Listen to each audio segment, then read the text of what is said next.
Céline disait dans une de ses chansons, juste au début de sa deuxième grossesse, quand les paillettes de son mari René ont commencé à décongeler, à lui faire du frottis dans la grotte de Lascaux, Céline disait « Partir, relâcher les chiens, il y a trop de trains qui passent et ce train, c'est le mien. » C'est énorme. En tout cas, aujourd'hui, dans le gouvernement, les chiens sont lâchés. Corneille l'avait prévu dans son fameux dialogue du Cid entre Don François dit le gros et Don Jean-Marc dit le mou. Vous allez voir, c'est extraordinairement visionnaire. Don François, Jean-Marc, as-tu du cœur? Réponse de l'intéressé qui est tranquillement dans son bureau en train de faire des cocottes en papier et qui ne comprend pas bien ce qui lui arrive. Mais tu sais bien, François, que tu es mon sauveur. Ai-je eu raison, ma foi? Reprend le François. Ai-je eu raison, ma foi? On sent qu'il doute, là. Tu sens le doute. Ai-je eu raison, ma foi? On te dit timoré, brouillon et bien trop mou.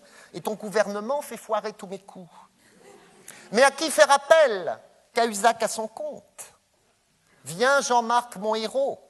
Viens réparer ma honte. Viens me venger. De quoi? Là, c'est le Jean-Marc, tu vois. Là, il se demande vraiment ce qui se passe. Tu vois, il n'est pas trop vengeur masqué dans l'âme. Tu vois, le Jean-Marc, il est là, comme ça, il était peinard, il était tranquille. Et l'autre arrive, vient me faire chier, viens me venger, tu vois. Il ne sait plus, là. Il ne sait plus, il angoisse, tu vois. Viens me venger. François répond, de quoi? François répond, d'un affront si cruel qu'à l'honneur de tous deux, il porte un coup mortel. D'un sondage.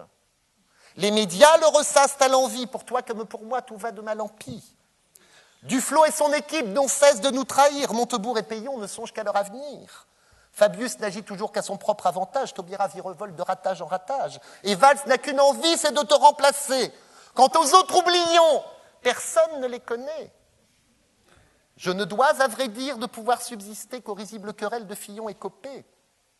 Mais un autre voudrait vraiment me voir vaincu. Ses colères outrées me fatiguent et me tuent. Ma popularité souffre de ces affronts. C'est de grâce achevée. Là, tu vois, t'as le mec qui revient, t'as le Jean-Marc qui revient. Tu vois, il n'en peut plus, il est en haleine, il est tendu comme un string. Là, tu vois, il arrive comme ça. Il n'en peut plus. Qu'est-ce qui se passe, bon sang? Mais qu'est-ce que j'ai fait au ciel? De grâce achevée. Et l'autre réponse, c'est Jean-Luc Mélenchon. Mais... Ah oui, il dit qu'une syllabe, là, tu vois, c'est dans Corneille, il dit qu'une syllabe, mais non, il est abasourdi, tu vois, il n'arrive déjà pas à s'occuper de Duflot, alors t'imagines Jérémy Mélenchon. Il sent pas l'histoire. Mais Don François insiste, ne réplique donc point. Je sais que nos alliances valent souvent davantage que l'État de la France, mais voir Moscovici traité de salopard est une offense qu'il faut réparer sans retard. Je ne te dis plus rien, venge-moi, venge-toi. Tu es Premier ministre, tu ne le dois qu'à moi. Montre-toi pour une fois digne de donner le change. Telle est donc ta mission.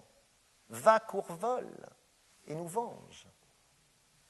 C'est énorme. C'est énorme.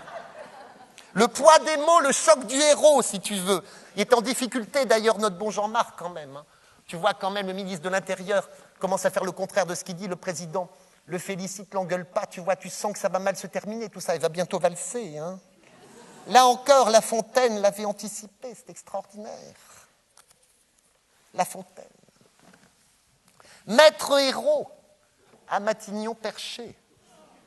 Voyait en son poste un fromage. Maître Valls, par le titre alléché, lui tint à peu près ce langage. Et bonjour, monsieur du héros, que vous êtes habile, que vous me semblez beau. Sans mentir, si vos ratages se rapportent à vos cafouillages, vous êtes la risée des hôtes de ces bois. À ces mots, le héros se rapproche de 2 pas et fait tonner sa belle voix. Enfin, c'est une figure de style. Hein. Non, t'as compris quand même, hein, c'est une figure de style. Non, tu vois la voix, t'as déjà entendu héros? Non, je ne dis pas écouter, c'est suicide mode d'emploi, mais est-ce que tu l'as déjà entendu? Je veux donner un nouveau dynamisme à la France. Non, t'en peux plus. Enfin, en tout cas, non, mais à côté de héros, Juppé, c'est Bozo le clown. Alors, on continue. Le bon héros fait tonner sa belle voix. Il ouvre un large bec et dit n'importe quoi.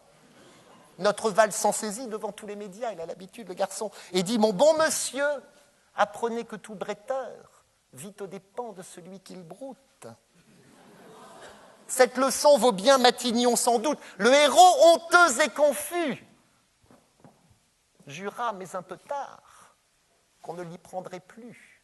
Bonsoir.